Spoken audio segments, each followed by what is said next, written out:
a contentious election, one that is held in the midst of a COVID-19 surge and against the backdrop of a fierce battle for power between rival groups in the ruling coalition. And we decided to go for election because the government is a very weak government with only one majority. We have 14, they got 15. But when they want to dissolve the State Assembly, they did not consult us, they did not discuss with us. So it is a very blatant disrespect of this so-called understanding. After BN's thumping victory in the Melaka state election last November, will Johor be next? Can the Grand Old Coalition recapture the southern state on its own with a convincing majority? Or will the opposition Pakatan Harapan create an upset once again?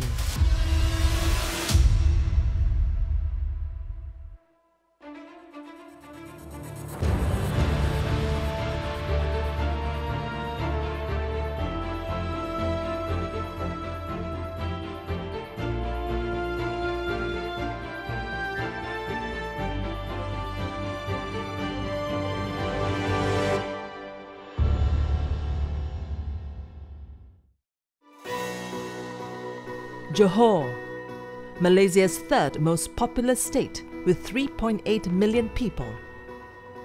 Located at the southern end of the Malaysian peninsula, Johor is Malaysia's third largest economy and one of the country's biggest oil palm producing state after Sabah and Sarawak. The rapidly urbanizing state is also home to some of the most advanced manufacturing base in the country. In fact, before the start of the pandemic, Johor was on its way to becoming Malaysia's richest state by 2025. But that's not all. Johor is also the birthplace of the United Malays National Organisation, or UMNO. The state had consistently delivered overwhelming parliamentary and state assembly majorities to the former ruling coalition. But only until May 9th, 2018, when the opposition's Pakatan Harapan coalition swept to power in a historic victory, breaking the ruling BN government's 60-year grip on power. UMNO's traditional stronghold, Johor, also fell to the opposition, along with Kedah, Perak, Melaka and Negeri Sembilan. Its coalition partner, Barisan, won the eastern Malaysian state of Sabah. The Pakatan Harapan coalition also retained power in the states of Penang and Selangor. 56-year-old Nur Jazlan Muhammad was a three-term Member of Parliament for Pulai under Barisan Nasional before losing his seat in the 2018 election. He also served as Deputy Minister for Home Affairs under then Prime Minister Najib Razak. Despite being one of the casualties of the unprecedented election, the former lawmaker feels that the fall of Johor to Pakatan was largely due to national factors at that time, rather than the party itself. Well, I lost my own seat in 2018. Well, I suffered personally because I lost the chance to represent my constituency in 2018. And generally people say it's because of federal factors, national factors that caused the voters in Johor to turn. But now I think they have regretted their decision. Like Nur Jazlan, experts attributed the shocking results to the disappearance of multi-billion-dollar state investment fund One Malaysia Development Berhad, or 1MDB, linked to former Prime Minister Najib Razak. It was reported in 2015 that about $700 million were allegedly stolen from 1MDB and made its way into Najib's personal bank accounts. The corruption claims were serious enough that it propelled former Prime Minister Dr. Mahathir Mohamad to come out of retirement and lead the opposition charge with the aim of toppling Najib from power.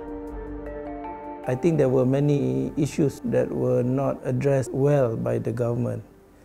Issues that the people were concerned about, including matters such as the GST, as well as the 1MDB issue. Thirdly, during the last election, we have in the opposition people that are of caliber like Dr. Mahathir for the first time. Number one was, rising voter discontent over rising costs from the sales tax at that point in time. Number two was a very emotive rejection or anger over the scandal involving former Prime Minister Najib Razak. And finally, there's also the galvanizing of the various opposition parties under Dr. Mahathir, who created a movement that splintered away from UMNO, both in West Malaysia as well as that in Sabah when Parti Warisan was formed there. Zaitun Arifin has always been an ardent supporter of UMNO. In fact, the 50-year-old was a member of the Johor Bahru chapter of Puteri UMNO since the early 90s. However, things began to change when the 1MDB scandal began to unravel.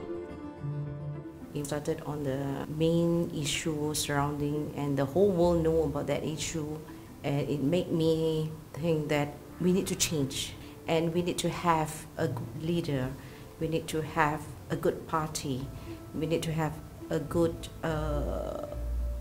leadership to be chosen at that point of time. Realizing the need for better governance in Johor, Zaitun was one of those who voted for change. And that means voting for the opposition coalition, Pakatan Harapan. I feel happy.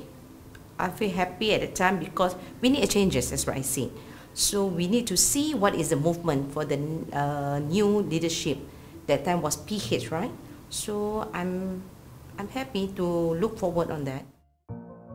In the May 2018 election, Pakatan Harapan captured 36 out of the 56 seats in the Johor State Assembly. And for the first time since the country's independence, Johor went under opposition control. But the euphoria following Pakatan's victory didn't last long. The coalition government under the leadership of Dr. Mahathir Mohamad soon collapsed, less than 2 years later. Unfulfilled election promises and the tussle for power between two old rivals, Dr. Mahathir Mohamad and Anwar Ibrahim, led to the loss of support for the government, especially among the Malays. There was, I think, very high expectation, especially among PH supporters, that this new state government will bring about radical change. But I think there was also a lot of disappointment. High expectations led to disappointment. Leader of Bersatu, Muhyiddin Yassin, along with more than 30 MPs from Bersatu and PKR, then staged an internal coup in what is now dubbed as the Sheraton Move. They joined forces with former arch-rivals UMNO and Islamist party PAS to form a new government known as PERIKATAN Nasional. Dr. Mahathir resigned from his position, and Mr. Muhyiddin was appointed as Malaysia's 8th Prime Minister. Because we feel there is a necessity to set up a new government that will stabilize the situation of the country because of Tun Mahathir's resignation, which has created a big vacuum and, of course, a political instability and a crisis. I came into the picture because of their interest to ask me to lead. I didn't ask to be Prime Minister. Meanwhile, in the Johor State Assembly, a similar scene was playing out. Following the exit of Bersatu from Pakatan Harapan, the ruling government lost its majority. Pakatan's Menteri Besar, or Chief Minister of the state, Shahruddin Jamal, stepped down, allowing UMNO's Hasni Mohamad to take over. There is no stability. There are so many political frauds. And in terms of performance, we can see how Menteri Besar were changed 2 times.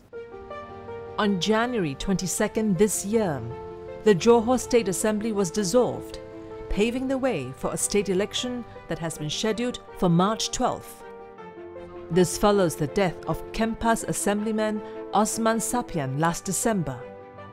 That left the BN administration with 28 seats in the 56-seat assembly, just 1 seat more than opposition Pakatan Harapan.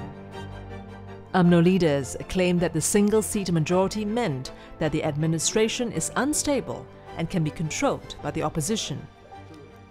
After UMNO managed to get one of their own to be the chief minister, I think there was a push for the assembly to be dissolved and for UMNO to rule the state on their own without Bersatu support. But of course, I think that alone not enough to trigger dissolution of the state assembly. But I think the death of the Kempas assemblyman, that that practically caused the state assembly to be hung state assembly, arguably. I think that was the trigger, an opening for UMNO to justify dissolution of the state assembly. But the election also means that both Barisan Nasional and PERIKATAN Nasional will be entering the Johor polls as rivals. They will also be going against the opposition's Pakatan Harapan, despite being partners in both the state and the current federal government. After the victory in the Melaka state election, another big win could solidify UMNO's dominance over Bersatu and pile pressure on former Prime Minister and leader of Bersatu, Muhyiddin Yassin. Will the Johor state election mark the revival of UMNO and Barisan Nasional?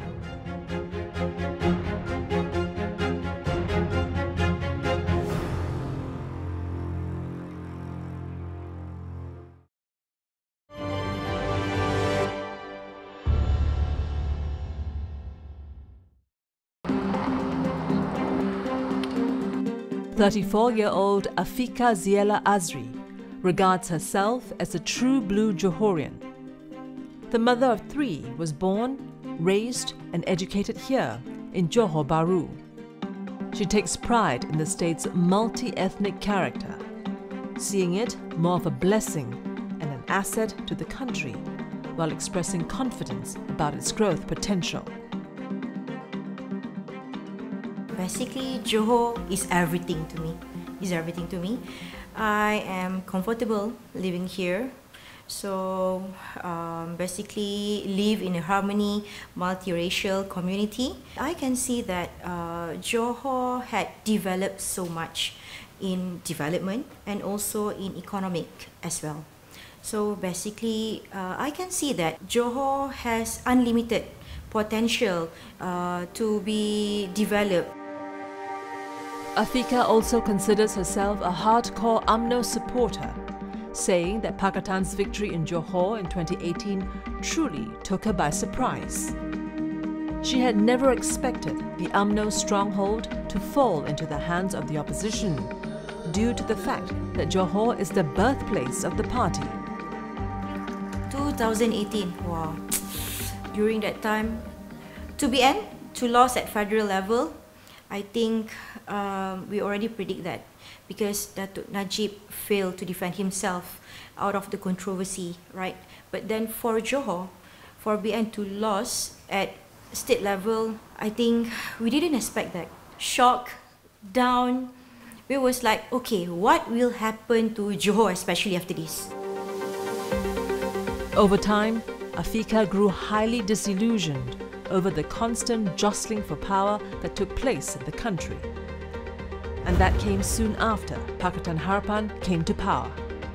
And when the PH government crumbled less than 2 years later, she and many other people in Johor began to lose patience over the continuous political bickering involving the top party leaders. First thing, we can see clearly it is unstable. It's like really, really unstable. So I believe not only me, but most of people actually quite fed up with it. Quite fed up. She feels that time has now come for Barisan Nasional to be given a strong mandate to help bring stability back to the country. We don't have the stable politics in Johor, so we truly believe that yes, we need this. So it was like, okay, people already give their vote to you, but we can see that you fail to prove to the people that you can rule very well. So what will happen next? We need the stability, the political stability in Johor.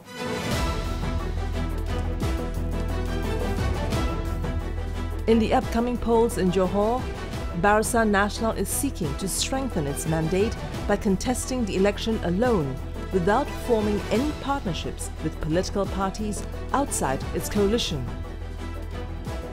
But pundits also believe that the election is actually aimed at taking Bersatu out of the political equation entirely. I think that's the objective of many Barisan and UMNO leaders, to be on their own, to return to the glory days before May 2018. I think Muhyiddin himself made a statement saying that, he has, after the Melaka elections, he can actually press the button and bring the Johor government down. So why are you complaining? The point is, we brought Muhyiddin to power. We brought PAS into government. It's the other way around.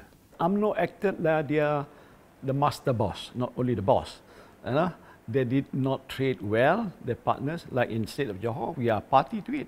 We have 14, they got 15. But when they want to dissolve the State Assembly, they did not consult us, they did not discuss with us. So it is a very blatant disrespect of this so-called understanding. So I think, and I do not see there's any indications of some form of reconciliation, if there is such thing.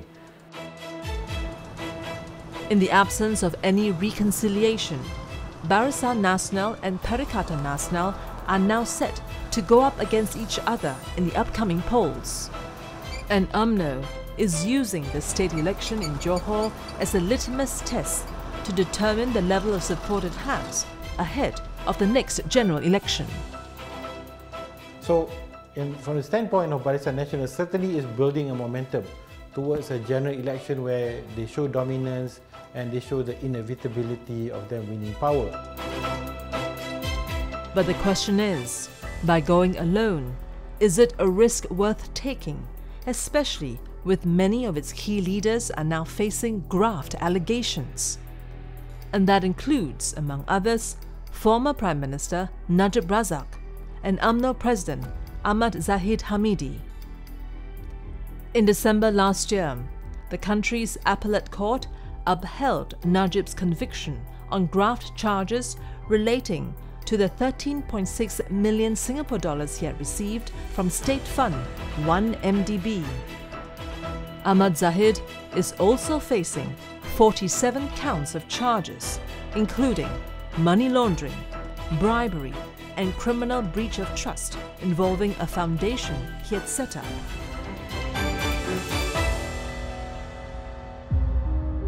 Mr. Muhyiddin maintains that he was sacked from UMNO in 2016 simply because he stood by his principles. He was then the deputy president of UMNO, but became a tough critic of Mr. Najib over his handling of the graft allegations surrounding the scandal-hit State Investment Fund 1MDB. I was pushed out of UMNO because what I stood for. I talk about 1MDB, now it is up there, standing in court, being put on trial. Up in US, for example, it is there, very clear and glaring. So it will not make me happy if I associate myself with UMNO, right? In Islam, you say don't associate yourself with people who have sinned, who have cannot be trusted, who have mismanaged the country's finance, who are corrupted, who abuse their position. This story is stale.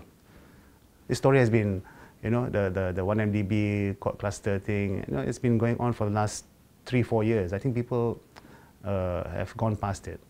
But Muhyiddin has got no other thing to say, but just to repeat on this. It's an interesting situation because Najib is both an asset and liability for UMNO. For supporters, hardcore UMNO supporters who pretended like 2018 never happened. They still see Najib as an asset, and he is popular with supporters. But of course, there are factions in UMNO who believe in reforming the party, changing the party leadership, start afresh at the elections, who think Najib is a liability. Bolstered by a convincing win in the Melaka state election recently, BN is looking to continue its winning streak in Johor. In November 20th last year, BN won 21 out of the 28 seats contested in the Melaka state polls. The PH coalition, which took over the state government in 2018, managed to win only 5 seats, while PN won 2. The victory in Melaka also precedes the question of whether BN would also win Johor with a higher majority this time. UMNO was born in Johor.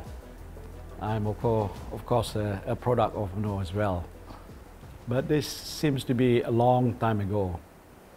And over years, there are many dynamics that have shifted the position of UMNO, BN, whether in Johor or the whole country. So the fact that they were strong here before is not true anymore. UMNO said this is the bastion of UMNO, Johor is. But that was years ago. And it was proven that they are not invincible. And that was the reason why in 2018, under PAKATAN HARAPAN, we fought strongly and UMNO collapsed. Barisan Nasional, notably UMNO, wants to take back power and rule as the main party. It does not wish to share power with Perikatan Nasional and PAS and other parties. We've seen that play out nationally, we have seen that play out in Melaka as well, and I think we're going to see this play out in Johor. And that's going to be, I think, the game plan leading up to the general election. In order to pull off a consecutive win, BN will look to its traditional vote banks, rural areas with predominantly Malay voters. But the recent flood incident is one issue that could derail UMNO and BN's winning streak.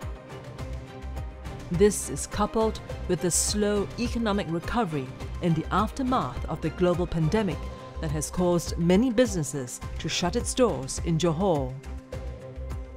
The flood issues that took place in December 2021, I think certainly will be on the minds of many voters. But what we do notice is that in issues such as this, perhaps voter sentiments will only affect it within those that experience something. So maybe in places like Segamat or places where the water levels rose and some damage was caused, you might see an impact on the part of voters. But for those people who were living in areas that were unaffected by floods, the flood factor will not play out in their voting choices. So given that most of Johor escaped the worst of the floods. Apart from facing competition from another component party within the ruling coalition, UMNO will also be facing the opposition alliance, PAKATAN HARAPAN. PH is hoping to replicate its historic 2018 victory in Johor. But can Johor be a turning point for the opposition to claim another victory in a state once regarded as Barisan Nasional's fortress?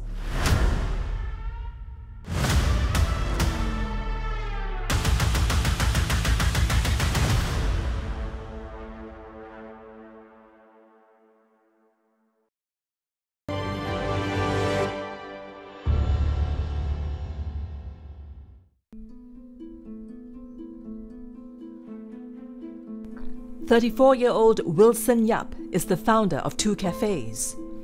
One of them is located at a major shopping mall in the heart of the state's capital, Johor Bahru.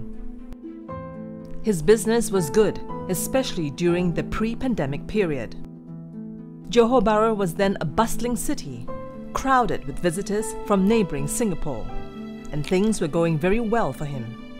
However, things took a turn for the worse when the pandemic hit in 2020.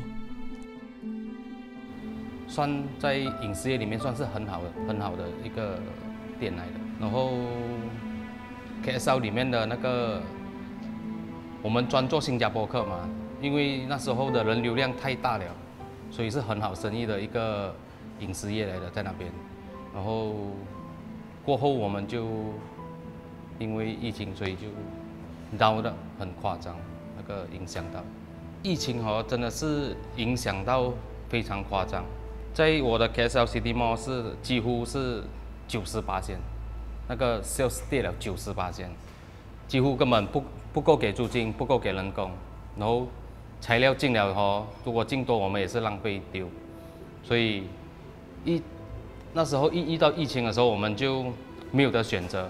我们为了减低那个我们的伤害，就是不需要亏到太多钱，我们直接把它收掉，在那个 City Mall 里面，因为真的是完全整个 mall 里面是完全没有人潮的。Wilson's business was one of the many casualties of the long-drawn COVID-19 pandemic. But yet, he feels nothing much has been done to help small business owners like him cope with and overcome the impact of the pandemic. That happened even after the government changed hands a few times. 他们看不到我们辛苦，他们看不到，他们只在乎他们的政治嘛。可是我们的人民的真的很辛苦。其实他们这样换，我们人民是没有什么影响，真的。如果换州政府这样子换，因为我觉得在这2-3年里面，他们换到太频密了，我觉得人民也是麻木了的。就是有时候你换到变成谁上位，人民都没有去看，没有去在乎了，因为太频密了。你们换了那个时间，然后你们换了，你们也帮不到人民做什么。Well, the closure of the border, or rather the restrictions in terms of travelling between Singapore and Johor, certainly has had an impact. The economic situation in Johor certainly has affected the public mood there. And that's why I think the public mood in Johor is less than enthusiastic with respect to the federal government right now. In part because of the economic situation that's still, in recovery mode from the pandemic and a little bit from the floods. But I would say the effect on Johor is mostly due to the cross-border traffic between Singapore and Johor outwards. And I think so long as the restrictions remain, that's going to be the case. And it will, I think, affect public sentiment. Looking to make a comeback and win the hearts and minds of the people in Johor is PAKATAN HARAPAN, the opposition coalition led by veteran politician Anwar Ibrahim.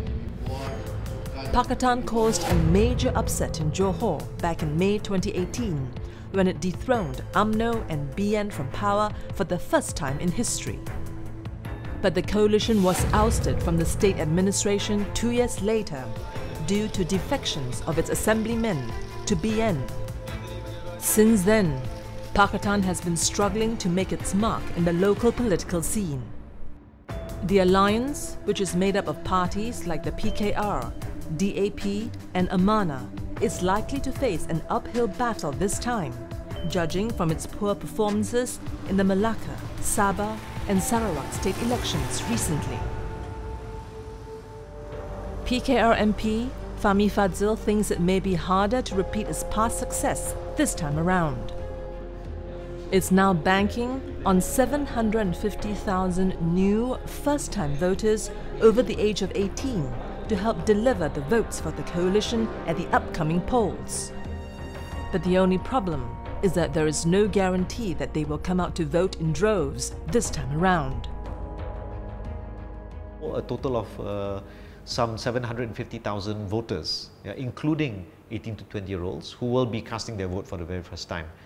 Whether they will really come out and vote or not, my worry is those who are 21 and above, if they've had an opportunity to register before and cast their vote, but they never bothered to register. The fear is that if UMNO were to win in Johor like it did in Melaka, like GPS won in Sarawak, then it almost feels like they're free to do anything they want, regardless of, to repeat the excesses of what we've seen in the past. Observers also agree that it will take a lot more effort from the opposition to break BN's hold over the state under the current political atmosphere. So I think right now Pakatan Harapan is not looking good. So it no longer looks fresh. It no longer looks different. And it is a known quantity to people at the national level and at the state level. Now, we can say rightly or wrongly or fairly or unfairly that there was a feeling of being underwhelmed, that it didn't live up to many of its campaign promises, and more particularly many expectations. Let's also not forget that I think Malaysians tend to have very, very high expectations for their government to do many, many different things, solve many, many problems. Barisan Nasional and UMNO remains a very dominant force in the Johor electorate. In 2018, during the worst of times, they attained about 60% of the Malay or Bumiputra vote bank. So now, 4 years on, they might still be able to retain at least that share of the votes. So anybody coming in will have to face that difficult obstacle, trying to break Barisan Nasional's hold on the Bumiputra votes. Pundits agree that Pakatan Harapan's chances of making a comeback in Johor look slim. It won only 5 out of 28 seats during the Melaka polls in November, and only 2 out of 82 seats at the Sarawak elections in December. In fact, component party PKR, led by Anwar Ibrahim, lost all of the seats it had contested in both elections. Experts have attributed the losses to a clear lack of unity among component parties within the coalition. I think for opposition supporters, what will excite them is a united opposition front and a clear leadership. I mean, at least that's what we saw in 2018. Of course, there were also other issues in 2018, 1MDB and cost of living, fueled by GST. So there were issues, and also there was a unity among the opposition leaders. The lack of unity was also reflected in Anwar Ibrahim's controversial decision to contest using its own PKR party's logo instead of the coalition's Pakatan Harapan logo. DAP and Amanah have said that they will continue to use the PH logo. Experts have said that this decision has given rise to the perception that there is trouble brewing within PH. So I think historically, opposition supporters expect a united opposition front, contesting under 2 or 3 different banners, just sending the wrong message to their supporters. Another factor was the significantly lower voter turnout. In Melaka, the figure dropped from 85% in 2018 to 66% in 2021. The same low voter turnout may happen again in Johor. In the state election in Melaka and also Sarawak, low turnout is definitely more detrimental to PH than to BM, because a lot of our voters actually do not stay in their hometown. And in the previous election, we can see that when the turnout is high, actually the chances of winning for PH is higher. And COVID is definitely one of the issues. But at the same time, I also admit, I must agree that low turnout is also why people don't come out to vote. Other than COVID, is also because they feel very tired. They feel there is no direction. They feel that whoever become the government will be the same. Eventually, will be the same. They are tired with the politician, the hopping party from one party to the other party. So they feel that their votes have become meaningless. That could only mean bad news for a new party like the Malaysian United Democratic Alliance, or MUDA, headed by former Youth and Sports Minister Syed Abdul Rahman. The successful implementation of Undi 18, lowering of the voting age from 21 to 18, is supposed to provide a boost for the youth-centric political party like MUDA, but only if they come out to vote on March 12th. We do not have the millions and billions of resources like UMNO in Barisan Nasional. We don't have the networks in every single village in Kampong. And we do not have the political experience, the decades of experience like other established political parties. So what we lack in political experience, we have to make up with diligence, hard work, critical thinking, and employing unconventional political strategies online and offline to shape the politics of Johor. Now, MUDA is very interesting because a lot of its leaders are from Johor. It's squarely seeking to tap young voters. As we've discussed, many of them are coming to vote for the first time. And so this is someone that could give Pakatan Harapan a bit of that freshness again. But there is an existential conflict between PKR and MUDA. and that is that they are both Malay-led parties that are multi-ethnic. So in the long term, it is not really in PKR's interest for MUDA to grow, because it could, of course, challenge it. To make the situation worse is the split in the opposition camp. Apart from the Pakatan Harapan coalition, the race has just become a little more crowded with the entry of a new party like MUDA. And there's still two other opposition parties which have entered the fray. The Parti Pejuang Tanah Airku, or Pejuang, headed by Dr. Mahathir Mohamad, and Parti Warisan Sabah, helmed by former Sabah Chief Minister Shafie Apdal. On nomination day, a total of 239 candidates will contest 56 seats in the 15th Johor state election. And there'll be 3 to 7 multi-cornered fights in all the 56 state seats which are up for grabs, and no straight fights. Traditionally, multi-cornered fights would not work in favor of the opposition. So this certainly will split the opposition's vote. And I think we look at where things were in 2018 and what brought about Pakatan Harapan to take over Johor is because the Barisan votes were split into Bersatu and then taken away, some with PAS, you know. And so now what's happened in Johor is the opposition Bumi Putra vote is also split as well. And given that many seats were won with very narrow majorities in 2018, it's very unlikely if the current trends persist, for the opposition to be able to perform strongly in Johor if they are not able to cobble together some kind of an electoral pact. Oh yes, definitely. We are definitely the underdogs in this fight. That's not to say that Barisan Nasional is stronger. I mean, we saw from Melaka, their vote share has actually decreased by about half a percentage point.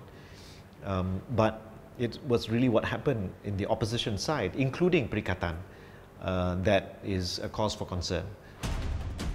With a slew of factors working against the opposition, the prospect of winning the state looks like an uphill battle.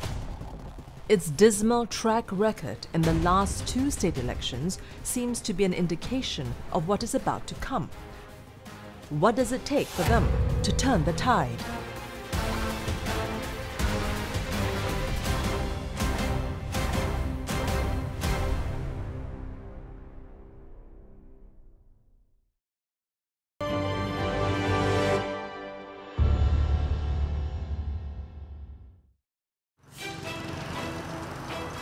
In 2 days' time, Johorians will cast their vote to choose their next state government. And the election fever has gone up a notch as campaign for the hearts and minds of voters heads into its final stretch. The battle in Johor involves 3 coalitions: Barisan Nasional, PERIKATAN Nasional, and Pakatan Harapan.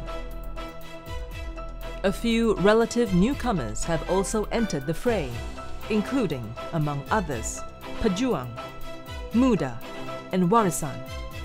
With a record number of 239 candidates contesting, the election is set to be the most crowded one in the history of the state.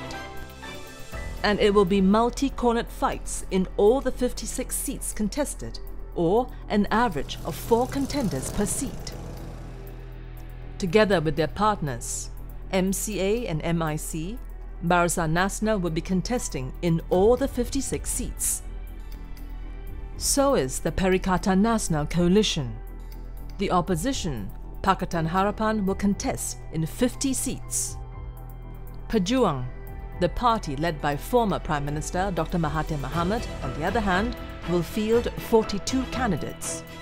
MUDA 7 and Warisan 6, respectively.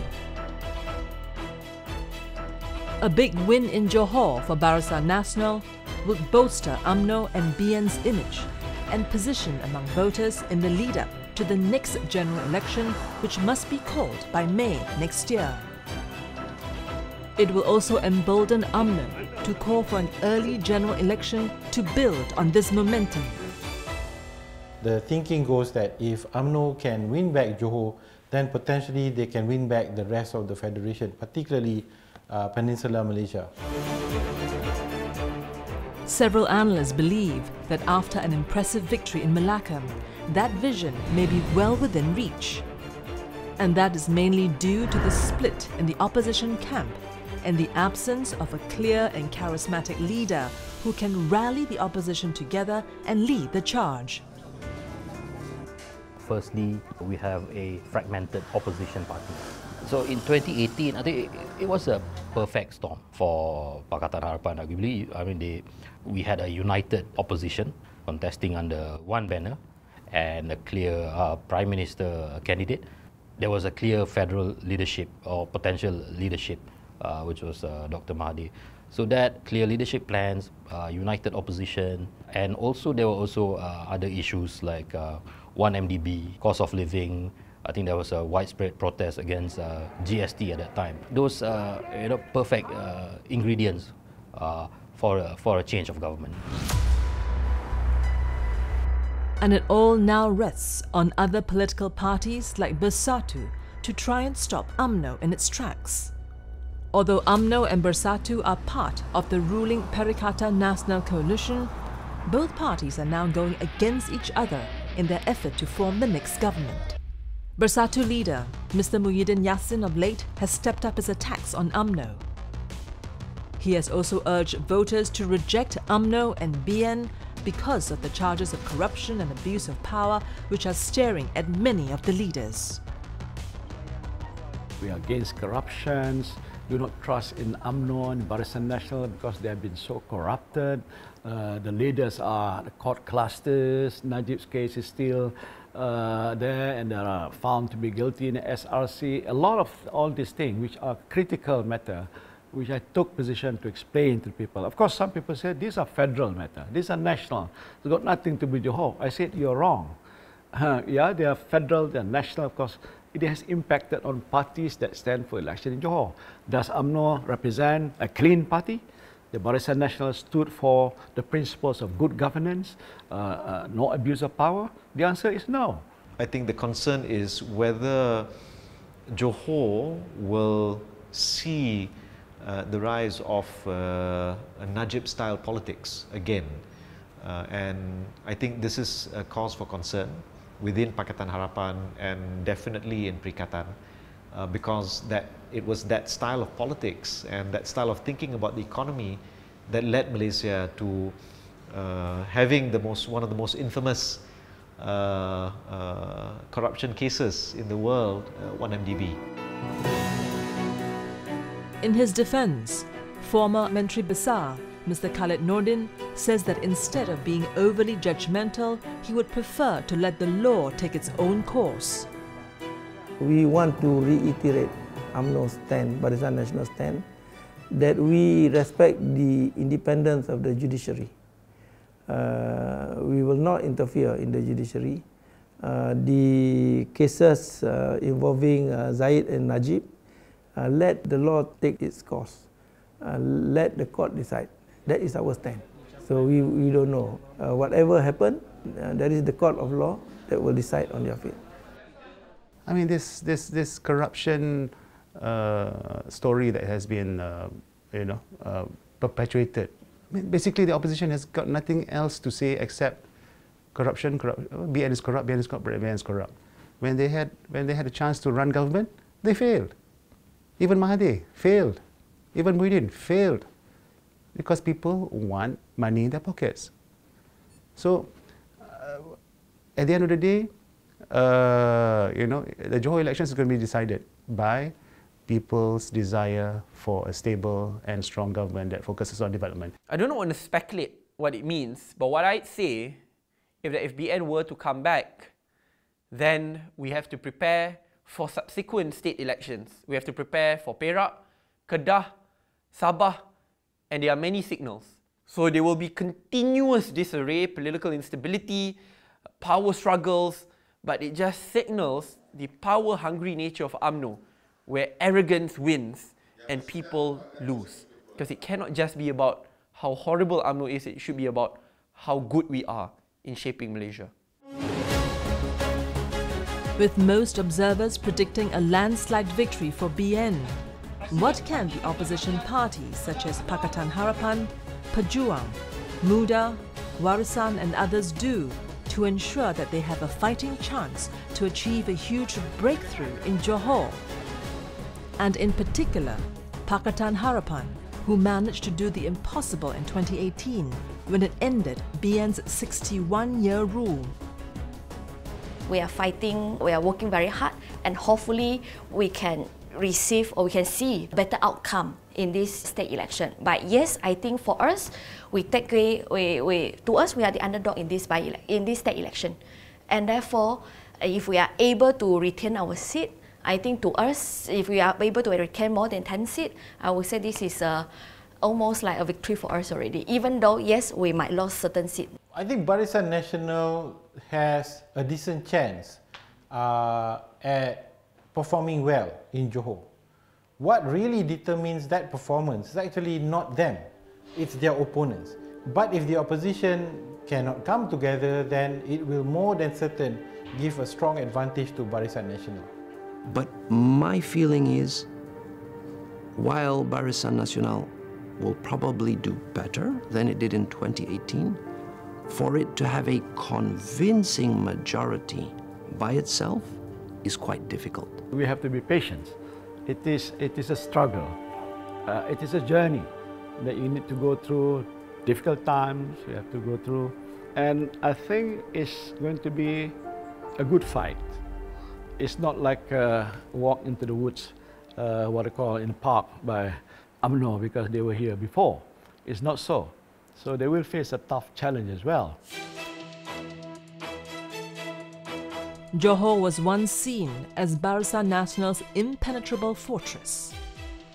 But the UMNO bastion was lost to the opposition in 2018 amid public anger over the 1MDB's corruption scandal. Today, UMNO remains bullish on its chances at the polls following the shift of voter sentiment towards the party. Will voters deliver a convincing mandate to UMNO and Barisan Nasional to govern the state yet again?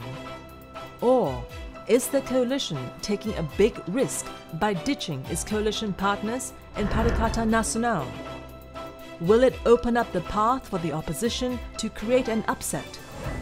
All will be clear on March 12th.